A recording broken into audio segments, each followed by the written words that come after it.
Hello there and welcome to the Star Wars Showcase YouTube channel. Today we're taking a look at Jedi Survivor, the latest release from Respawn Entertainment that continues the journey of Cal Kestis as a Jedi Knight in the post-Jedi Purge era. Now, I'm a big fan of Jedi Fallen Order that came out a couple of years ago and was really excited for the release of this new game, so I binged things throughout the past week, played a whole bunch of it, and now that I've reached the end of the story, just wanted to share a couple of my thoughts and impressions here after having beaten things. So as a warning, this is going to be a spoiler-filled review here, so if you haven't played the game or you're still looking to, enjoy the story yourself, please, turn off this video right now. We're going to be going into things from the very beginning to the very end of the game. So, final warning, spoilers ahead. Now, as I've done for a couple of other reviews on this channel, I always find it good to break things up into the good, the bad, and the ugly when looking to do a review or break things down. And for Jedi Survivor, I think we gotta start first and foremost with the ugly. Namely, the performance issues that the game has been facing. Now, I know these are a lot more of an issue if you're playing on PC, as there aren't a lot of optimizations in place, but even playing on PS5, I had the game crash 5 or 6 times as I was going through things. There were some frame rate struggles, and while it's all too common that AAA games kind of suffer from this at launch, that doesn't necessarily make it acceptable. So I'm hoping that this issue is resolved through later patches. I know the first game struggled with some very similar issues, but that was kind of a momentum killer as you're running through things and the game crashes, reloads you to your last save point.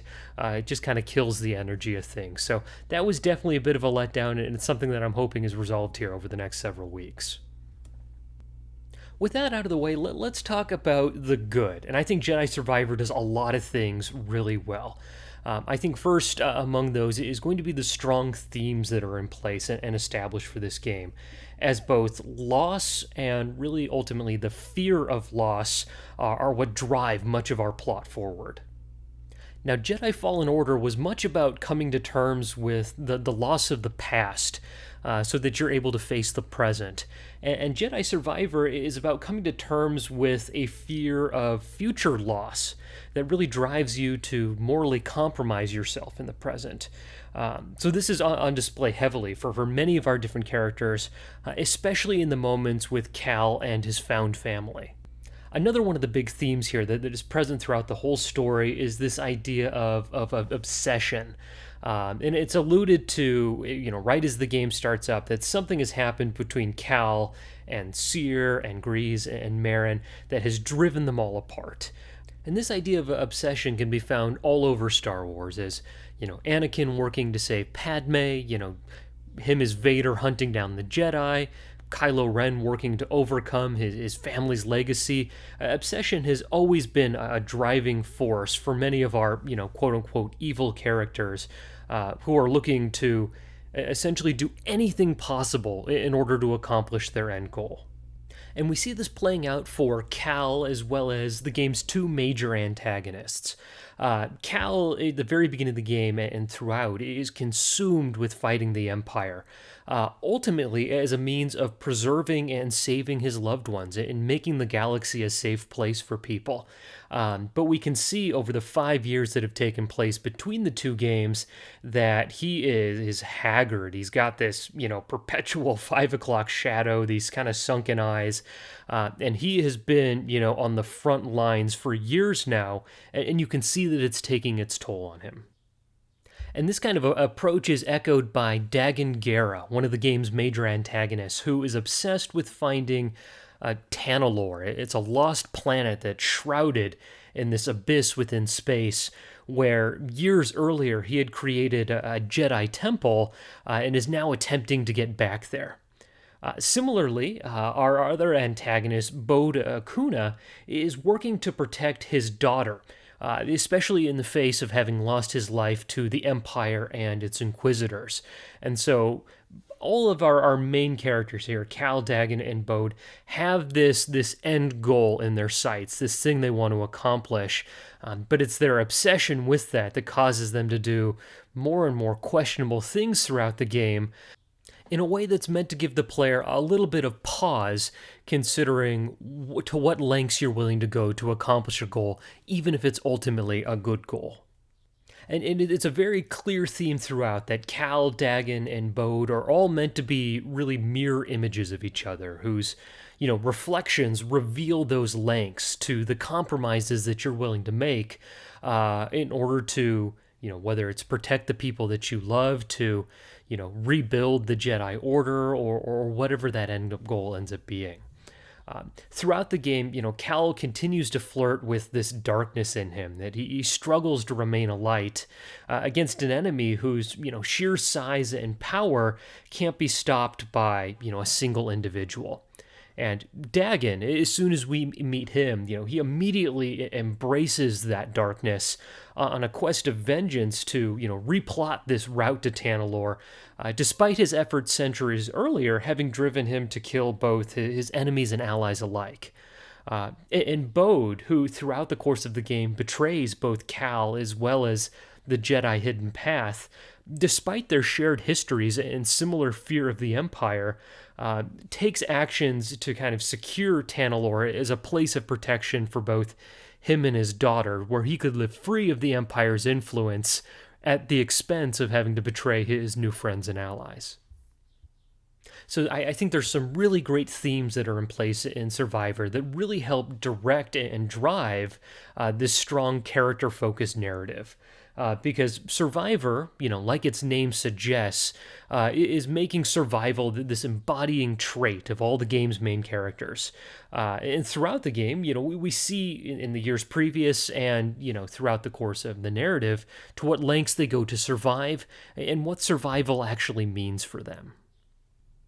At this point in the story, Cal has become, Galaxy public enemy number one, whose hit-and-run tactics have encompassed everything from attacks on Imperial supply lines to even like attempted coups across the galaxy. And he's still a Jedi at heart, but years of constant fighting and life on the run, working with Saw Gerrera, this embittered extremist, have pushed him to the brink. And combined with his fear of, losing his loved ones in this constant fighting, something the game alludes to being inevitable in that kind of life, he's really struggling to balance surviving on the edge to actually living a life of purpose. And Merrin, who, returning from Jedi Fallen Order, has taken a different path from Cal, who, despite losing her family in a very similar manner, has walked away from this constant fight against the Empire prior to the events of the game. And she's instead become sort of a galactic traveler, just exploring the galaxy by herself, going to new planets, meeting new people, before she eventually becomes part of the Hidden Path, this underground resistance first introduced in the Kenobi series, that works hard to safeguard former Jedi and Force sensitives from the Empire.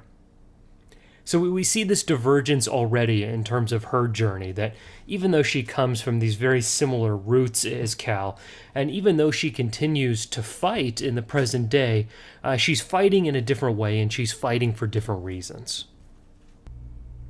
I feel these themes really come together for Cere. As Cal's former mentor and master, Cere is a fully established Jedi who, like Merrin, was unable to continue this relentless battle against the Empire, and has instead dedicated herself to the Hidden Path, to the preservation of Jedi knowledge, and the protection of a small haven of pilgrims and scholars on Jedha. Now, Cere, and unfortunately in my mind, doesn't get as much screen time in this game, but she does have a fantastic playable sequence defending the Jedha Archive for the Empire that culminates in a duel with Darth Vader, who arguably symbolizes the overwhelming might of the Empire. And in that battle, she fights not to destroy Vader for his crimes or to avenge her previous apprentice. Rather, she fights Vader to stall for time, to allow more of her people to be evacuated and escape. And Star Wars has explored this idea recently within Andor and The Last Jedi as people's reasons for fighting have significant weight, and Cere's battle and sacrifice really bring about an end to her full character arc and kind of this culmination of what it means to really survive. So I think Survivor has a lot of great themes in place. I think there's a lot of really great driving focus for our main protagonist characters. But I think that's a pretty good jumping off point to start to talk a little bit about some of the game's weaknesses, a little bit of the bad, at least in my mind. And if I had to break it down, I think I'd attribute those main weaknesses to the game's overall pacing, as well as really just the villains themselves. And starting first on that idea of the villains, we kind of have three main antagonistic forces in the game. There's Ravis, who is a Jedi warrior who we've seen, previous Jedi and Legends before, characters like Dirge, so really cool to see that kind of mysterious alien race again. Like we mentioned earlier, we have Dagan Gera, who is a former High Republic Jedi Master who has been kept in stasis for the past 200 years.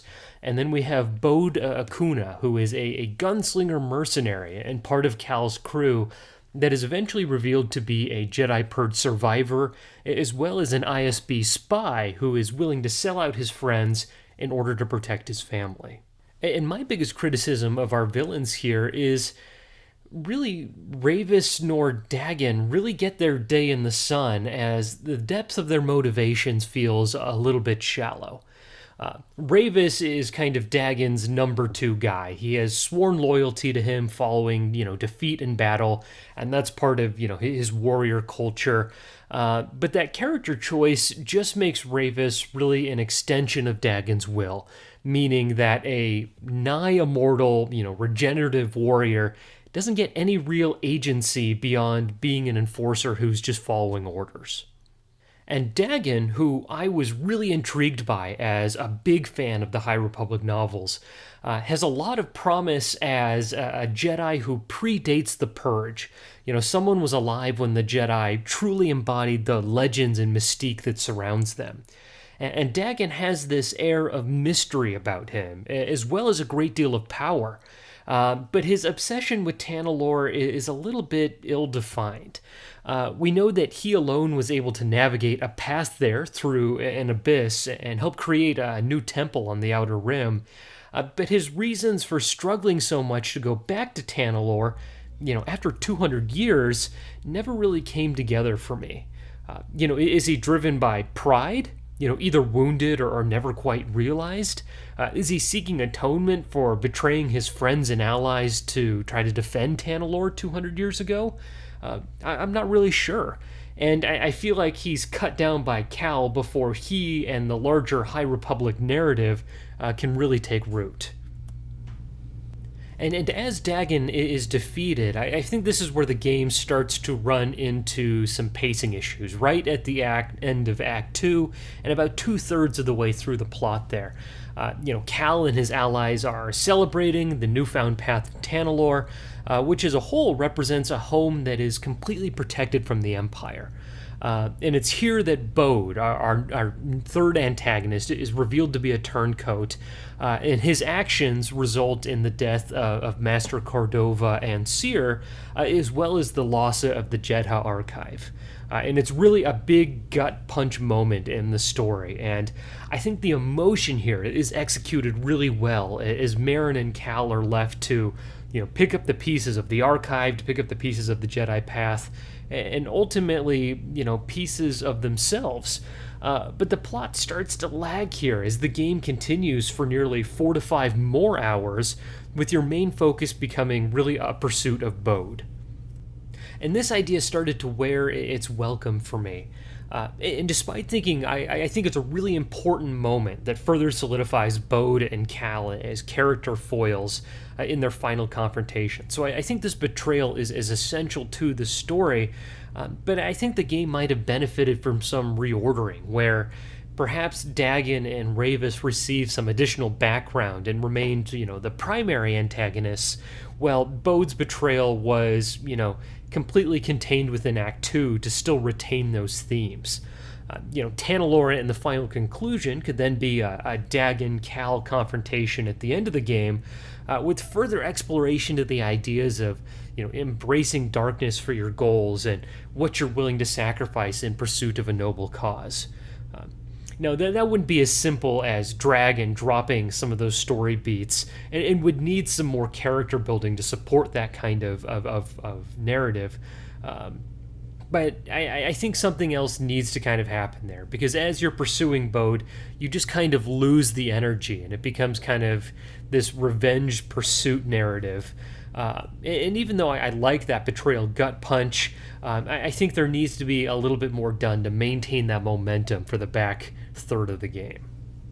So, all said, even with this criticism, I really enjoyed this game. There's incredible, vibrant worlds for you to explore, and a cast of characters that you love and hate, exactly as you're meant to.